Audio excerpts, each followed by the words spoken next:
नमस्कार दोस्तों, आप सभी का स्वागत है आज के इस वीडियो में। तो चलिए जानते हैं बिहार के सभी 38 जिलों के छोटी बड़ी खबरों को केवल 20 मिनट में। लेकिन उससे पहले आप यह वीडियो किस जिले, गांव, शहर या मोहल्ले से देख रहे हैं हमें कमेंट करके जरूर बताएं, ताकि हम आपके गांव, शहर, मोहल्ले की खबर आप तक सबसे पहले पहुंचा सकें।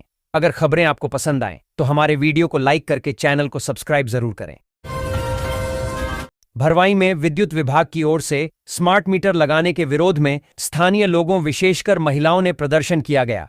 उन्होंने कहा कि स्मार्ट मीटर किसी भी कीमत पर लगने नहीं देंगे। रंजू बाला, सीमा देवी, निर्मला देवी, अनीता कुमारी, मोनिका, बेबी रानी, सुमना देवी, संजना देवी, पूनम देवी, सुनीता देवी, शिप्ना रानी, स्वर्णा देवी ने बताया कि प्रदर्शन करते हुए ग्रामीण अमोकला स्थित विद्युत विभाग के दफ्तर तक गए और स्मार्ट मीटर न लगाने की मांग की है। कहा कि सरकार का यह जनविरोधी फैसला किसी भी कीमत पर बर्दाश्त नहीं किया जाएगा। आवास निर्माण में रुचि नहीं लेने वाले हितग्राहियों पर होगी कार्रवाई। डोंगरगांव विकासखंड के ग्राम तेंदुनाला, आसरा एवं बोदेला में प्रधानमंत्री आवास योजना ग्रामीण अंतर्गत निर्माणाधीन आवासों का सीईओ जिला पंचायत सुरुचि सिंह ने निरीक्षण किया। आवास निर्माण को समय सीमा में पूर्ण करने के लिए निर्माण कार्य में तेजी लाने के लिए कहा। उन्होंने योजना के तहत अप्रारंभ आवास के हितग्राहियों से मिलकर आवास निर्माण शीघ्र प्रारंभ करने के लिए प्रेरित किया। इस वर्ष होली का पर्व 4 मार्च को मनाया जाएगा, जबकि होलिका दहन 2 मार्च की रात होगा। अधिक मास के प्रभाव और 3 मार्च को चंद्र ग्रहण व सूतक काल के कारण रंगोत्सव एक दिन बाद मनाया जा रहा है। फाल्गुन शुक्ल पूर्णिमा 2 मार्च शाम से शुरू होगी। 4 मार्च को पूर्वा फाल्गुनी और उत्तरा फाल्गुनी नक्षत्र के शुभ संयोग में होली खेली जाएगी, जो धार्मिक दृष्टि से महत्वपूर्ण है। खुद मंत्री रहा हूं, मुझे टाइम लेने की जरूरत नहीं। बिहार विधान परिषद में राजेंद्र नगर सीएचसी की व्यवस्था पर स्वास्थ्य मंत्री मंगल पांडेय और राजद विधान पार्षद अब्दुल बारी सिद्दीकी के बीच तीखी बहस हुई। सिद्दीकी ने खाली पदों और बंद इमरजेंसी सेवाओं पर सवाल उठाए, जबकि मंत्री ने कम मरीज संख्या को कारण बताया। बहस के दौरान दोनों नेताओं ने एक दूसरे पर तंज कसे। इसके अतिरिक्त मेडिकल कचरा निस्तारण और संविदा एएनएम के भुगतान पर भी चर्चा हुई। बिहार की 25 लाख ऐसी महिलाएं जिनके बैंक खाते में रोजगार योजना का 10,000 रुपए नहीं आया था। ऐसी महिलाओं के खाते में आज मुख्यमंत्री नीतीश कुमार ने 10,000 रुपए की राशि डीबीटी के माध्यम से सीधे उनके बैंक खाते में भेजी। जिन महिलाओं के बैंक खाते में पैसे नहीं आए थे, सरकार से मांग कर रहे थे कि हमें भी मिलना चाहिए। रोजगार योजना बिहार के हर एक महिलाओं के लिए है, इसीलिए बची हुई महिलाओं के बैंक खाते में आज पैसे ट्रांसफर किए गए। सभी एमएलए का ब्लड टेस्ट कराओ, सामने आ जाएगी शराबबंदी की हकीकत। बिहार में कांग्रेस विधायक की डिमांड। कांग्रेस विधायक अभिषेक रंजन ने बिहार में शराबबंदी कानून की समीक्षा के लिए सभी विधायकों और सरकारी अधिकारियों के ब्लड टेस्ट की मांग की है। उनके बयान ने कानून की जमीनी हकीकत पर नई बहस छेड़ दी है। विधायक संदीप सौरव ने इस मांग पर राजनीतिक शोर के बजाय राज्य के ज्वलंत मुद्दों पर चर्चा की वकालत की, लेकिन व्यक्तिगत रूप से उन्हें कोई आपत्ति नहीं बताई। बिहार बोर्ड मैट्रिक परीक्षा के दौरान मसौढ़ी में एक छात्रा ने प्रवेश न मिलने पर आत्महत्या कर ली। वह निर्धारित समय से 10 मिनट देरी से पहुंची थी, जिससे उसे केंद्र में प्रवेश नहीं मिला। हताश होकर घर लौटते समय उसने चलती ट्रेन से कूदकर जान दे दी। इस दर्दनाक घटना ने परीक्षा व्यवस्था और छात्रों पर मानसिक दबाव को लेकर गंभीर सवाल खड़े कर दिए हैं। सुप्रीम कोर्ट ने गंभीर अपराधों में किसी की सजा घटाकर मुआवजा बढ़ाने को खतरनाक ट्रेंड बताया। मदुरै हाईकोर्ट के एक फैसले पर मंगलवार को सुनवाई करते हुए कोर्ट ने कहा कि इससे समाज में गलत संदेश जाता है कि आरोपी सिर्फ पैसा देकर अपनी जिम्मेदारी से बच सकते हैं। अकेले अकेले चुनाव लड़ना है तो फरिया लीजिए, पता चल जाएगा। तेजस्वी यादव का बीजेपी जेडीयू पर निशाना। पटना के कर्पूरी ठाकुर मेमोरियल संग्रहालय में भारत रत्न कर्पूरी ठाकुर की 38वीं पुण्यतिथि पर कार्यक्रम आयोजित किया गया। तेजस्वी यादव ने बीजेपी और जेडीयू पर निशाना साधा है। भारतीय रेलवे ने होली के मौके पर ट्रेनों में यात्रियों की भीड़ को देखते हुए 9 जोड़ी यानी 18 होली स्पेशल ट्रेनों का टाइम शेड्यूल जारी किया है। ये ट्रेनें मुख्य रूप से यूपी और बिहार के विभिन्न रूट्स पर चलेंगी, जिसमें पुरी पटना, उधना, हसनपुर रोड, चर्लपल्ली रक्सौल, गांधीधाम भागलपुर, दानकुनी आनंद विहार, मालदा टाउन आनंद विहार, सियालदह गोरखपुर, आसनसोल गोरखपुर जैसे मार्ग शामिल हैं। ईशान किशन ने टी20 वर्ल्ड कप में पाकिस्तान के खिलाफ 77 रनों की विस्फोटक पारी खेलकर भारत को 61 रनों से यादगार जीत दिलाई। उनकी इस पारी के बाद पाकिस्तान में गूगल पर उनकी हाइट, उम्र, गर्लफ्रेंड और नेटवर्थ जैसे सवाल खूब सर्च किए गए। शोएब अख्तर समेत कई लोगों ने उनकी तारीफ की। 1.5 साल बाद टीम में वापसी कर ईशान ने गीता पढ़कर मानसिक बल प्राप्त किया और शानदार प्रदर्शन किया। केंद्र सरकार पीएम किसान और केसीसी जैसी योजनाओं का लाभ किसानों तक पहुंचाने के लिए फार्मर रजिस्ट्रेशन पर जोर दे रही है। दरभंगा में जिलाधिकारी कौशल कुमार ने अधिकारियों को माह के अंत तक 85,000 से अधिक रजिस्ट्रेशन का लक्ष्य दिया है। इससे किसानों को नियमित किश्तें, कम ब्याज पर ऋण और सुरक्षित डेटा जैसे लाभ मिलेंगे, जिससे उनकी आर्थिक स्थिति में सुधार होगा। पटना नगर निगम मार्च से घरों से ई कचरा खरीदेगा, जिसके लिए एजेंसी चयन फरवरी में पूरा होगा। यह पहल ई कचरे में वार्षिक 10% वृद्धि और अनुचित निस्तारण की चुनौती का सामना करने के लिए है। निगम ई कचरा खरीदने वाला राज्य का पहला निकाय बनेगा। इसका उद्देश्य पर्यावरण संरक्षण, मानव स्वास्थ्य सुरक्षा और बहुमूल्य धातुओं की पुनर्प्राप्ति सुनिश्चित करना है। नागरिकों को जागरूक करने का अभियान भी चल रहा है। सिवान में मैट्रिक परीक्षा के पहले दिन 2 गंभीर मामले सामने आए। दारौंदा के गोरखनाथ आईटीआई कॉलेज से परीक्षा हॉल का वीडियो वायरल होने पर प्राचार्य को हिरासत में लिया गया, जबकि निदेशक फरार है। वहीं बसंतपुर के समरदह विद्यालय में भाई की जगह परीक्षा दे रही बहन को पकड़ा गया। दोनों घटनाओं से प्रशासनिक महकमे में हड़कंप मच गया है और कार्रवाई जारी है। बिहार लोक सेवा आयोग बीपीएससी ने शिक्षक भर्ती परीक्षा टीआरई 4 का आधिकारिक शेड्यूल जारी कर दिया है। लिखित परीक्षा सितंबर 2026 में 22 से 27 तारीख तक आयोजित की जाएगी। कुल 46,595 पदों पर भर्ती होगी, जिसका परिणाम नवंबर 2026 में घोषित किया जाएगा। आयोग का लक्ष्य है कि इस भर्ती प्रक्रिया को निर्धारित समय सीमा में पूरा कर स्कूलों में शिक्षकों की कमी को जल्द दूर किया जा सके। देश भर के करोड़ों परिवारों के लिए रसोई गैस की कीमतों में कमी की खबर किसी बड़ी राहत से कम नहीं है। बढ़ती महंगाई और घरेलू खर्चों के दबाव के बीच सरकार द्वारा एलपीजी गैस सिलेंडर के दाम में 200 रुपए की कटौती की घोषणा ने आम उपभोक्ताओं को काफी राहत पहुंचाई है। यह निर्णय खास तौर पर उन परिवारों के लिए महत्वपूर्ण है जो हर महीने सीमित आय में घर का बजट संभालते हैं। वेतन को लेकर कर्मचारियों के मुद्दों पर हुई बैठक में 8वां वेतन आयोग 6 माह के भीतर लागू करने की मांग उठी। एआईआरएफ और ईसीआरकेयू ने न्यूनतम मूल वेतन 51,480 रुपए करने का प्रस्ताव रखा। बढ़ती महंगाई और जीवन यापन की लागत को देखते हुए वेतन पुनरीक्षण को आवश्यक बताया गया, ताकि कर्मचारियों की आर्थिक स्थिति सुदृढ़ हो सके। केंद्र सरकार की पीएम किसान सम्मान निधि योजना के तहत अब सभी पात्र किसानों के लिए फार्मर आईडी बनवाना अनिवार्य हो गया है। बिना सत्यापित फार्मर आईडी के भविष्य में किस्तें रुक सकती हैं। यह डिजिटल डेटाबेस फर्जीवाड़े को रोकेगा और वास्तविक किसानों को लाभ सुनिश्चित करेगा। बेतिया अंचल में फार्मर आईडी बनाने का काम तेजी से चल रहा है, जहां 77.5% से अधिक आईडी बन चुकी हैं। किसानों से जल्द पंजीकरण कराने की अपील की गई है। सासाराम में 7 अरब की लागत से कर्मडिहरी गांव के पास सासाराम नॉर्थ जंक्शन बन रहा है। यह जंक्शन सोननगर जपला, गयाजी हावड़ा और डीडीयू दिल्ली रेल लाइनों को जोड़ेगा। आरा सासाराम रेलखंड का दोहरीकरण भी हो रहा है, जिससे मुख्य लाइनों पर दबाव कम होगा और चौसा थर्मल पावर प्लांट को भी लाभ मिलेगा। परियोजना 3 साल में पूरी होने की उम्मीद है। आयकर विभाग के अनुसार 16.5 लाख करोड़ रुपए से अधिक की पुनर्मूल्यांकन कार्यवाही अटकी हुई है। चीफ जस्टिस ने संशोधन की वैधता पर 3 महीने का मोराटोरियम देने पर विचार किया।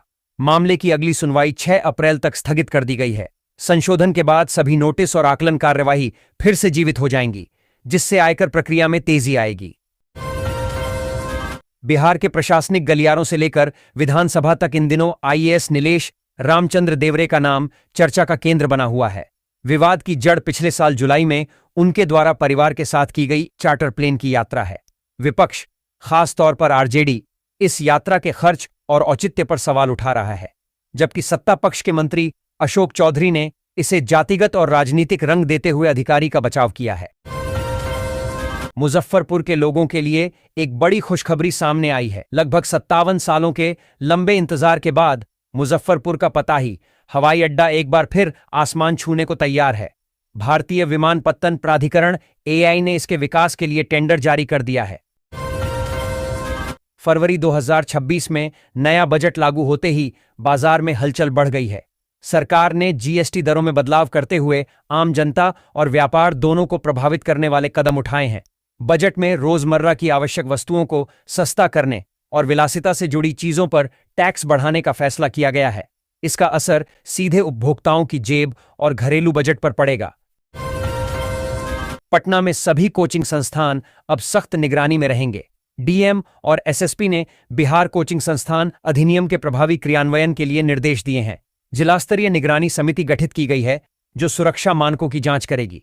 संस्थानों को 10 दिनों में पंजीकरण या नवीकरण के लिए आवेदन करना होगा। सीसीटीवी निगरानी, शिकायत पेटी, अग्नि सुरक्षा और आपातकालीन निकास जैसे मानक अनिवार्य किए गए हैं। उल्लंघन पर कड़ी कार्रवाई होगी। बिहार में जमीन रजिस्ट्री का नया नियम लागू होने वाला है। जमीन की रजिस्ट्री कराते समय आवेदक को 13 जानकारियां देनी पड़ेगी। इसके साथ ही 1 अप्रैल 2026 से ही यह नियम लागू हो जाएगा। राजस्व विभाग के सचिव की तरफ से कलेक्टरों को लेटर भेजा गया है।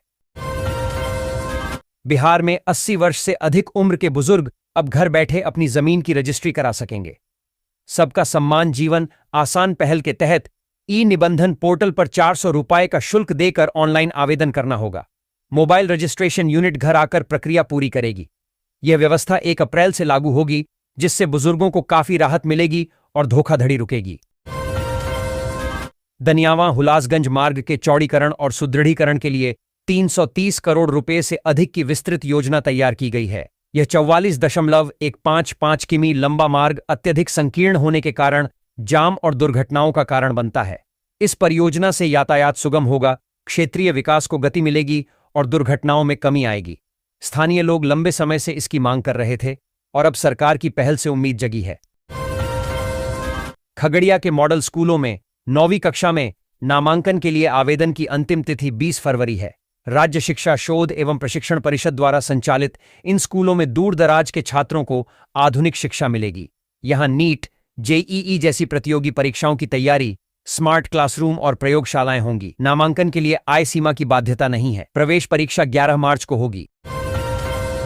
आरा नगर निगम ने बिहार सरकार के निर्देश पर शहर में खुले में मांस, मछली और मुर्गा बेचने पर पूर्ण प्रतिबंध लगा दिया है। स्वच्छता अधिकारी दिव्या विकास सिंह ने बताया कि सड़क किनारे बिक्री करने वालों पर सख्त कार्रवाई होगी, जिसमें जुर्माना और सामान जब्त करना शामिल है।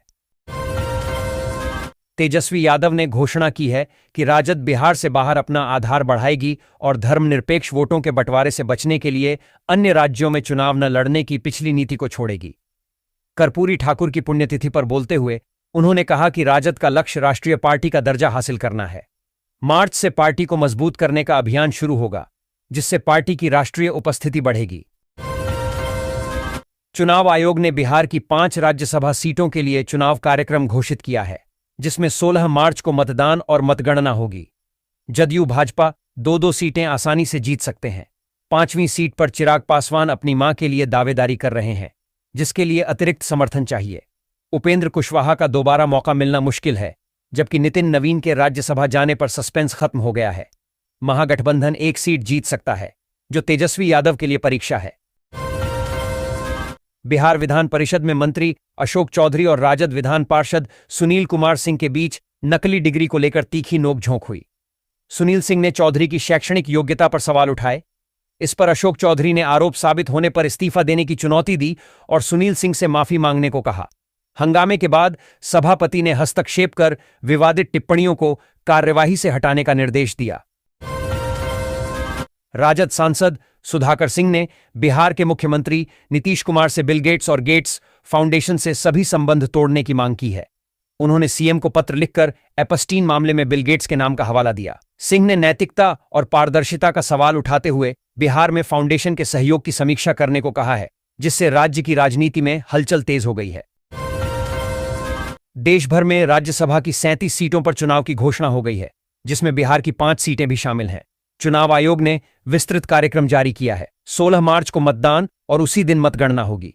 20 मार्च तक पूरी प्रक्रिया संपन्न हो जाएगी।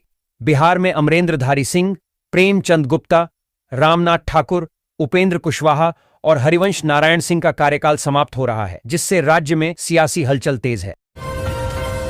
राजद ने बिहार विधानसभा में 85% आरक्षण की मांग को लेकर जोरदार प्रदर्शन किया। नेताओं ने आरक्षण संशोधन प्रस्ताव को संविधान की 9वीं अनुसूची में शामिल करने पर जोर दिया। उनका तर्क है कि राज्य में पिछड़े, अति पिछड़े, दलित और आदिवासी आबादी अधिक है, जिन्हें वर्तमान 65% आरक्षण में पर्याप्त प्रतिनिधित्व नहीं मिल रहा। राजद ने इसे सामाजिक न्याय और समान अवसर का मुद्दा बताया, जिससे राज्य की राजनीति में हलचल तेज हो गई है।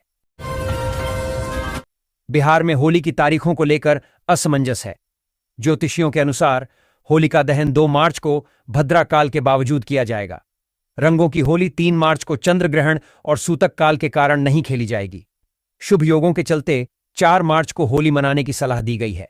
यह तिथि प्रेम और सौहार्द के साथ त्योहार मनाने के लिए श्रेष्ठ है। बिहार में भारत नेपाल सीमा से सटी इंडो नेपाल बॉर्डर सड़क परियोजना मई तक पूरी होने वाली है। 554 किलोमीटर लंबी इस सड़क का 95% से अधिक कार्य पूरा हो चुका है। यह परियोजना पूर्वी और पश्चिमी चंपारण सहित कई सीमावर्ती जिलों को लाभान्वित करेगी, जिससे आवागमन, सीमा सुरक्षा और आर्थिक गतिविधियों को बढ़ावा मिलेगा। सरकार भू अर्जन की बाधाओं को दूर कर रही है ताकि समय पर काम पूरा हो सके। तेजस्वी यादव ने मुख्यमंत्री नीतीश कुमार को अचेत और कठपुतली मुख्यमंत्री बताया।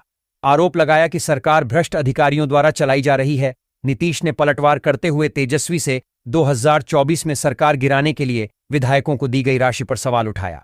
बिहार विधानसभा के बजट सत्र के दौरान हुई इस तीखी नोकझोंक से राज्य की राजनीति में गर्माहट आ गई है, जिससे राजनीतिक तापमान बढ़ गया है। सिवान में मुख्यमंत्री महिला रोजगार योजना के तहत 80,533 महिलाओं को 10-10 हजार रुपये की पहली किस्त मिली।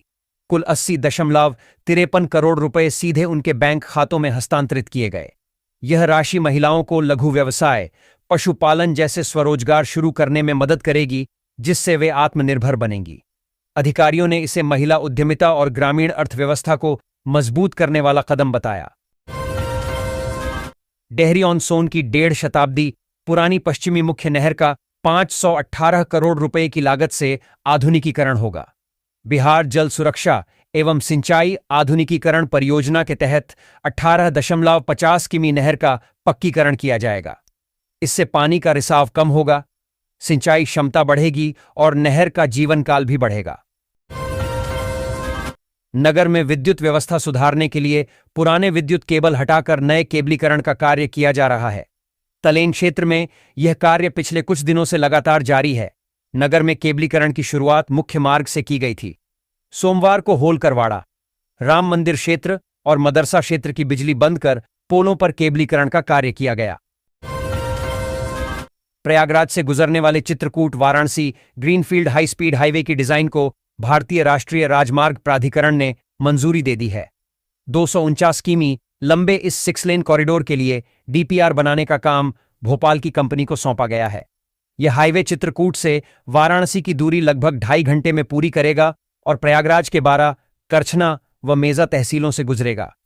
इससे बुंदेलखंड और पूर्वी उत्तर प्रदेश में आर्थिक विकास को गति मिलेगी तथा कुंभ 2031 के दौरान यातायात प्रबंधन में सुधार होगा।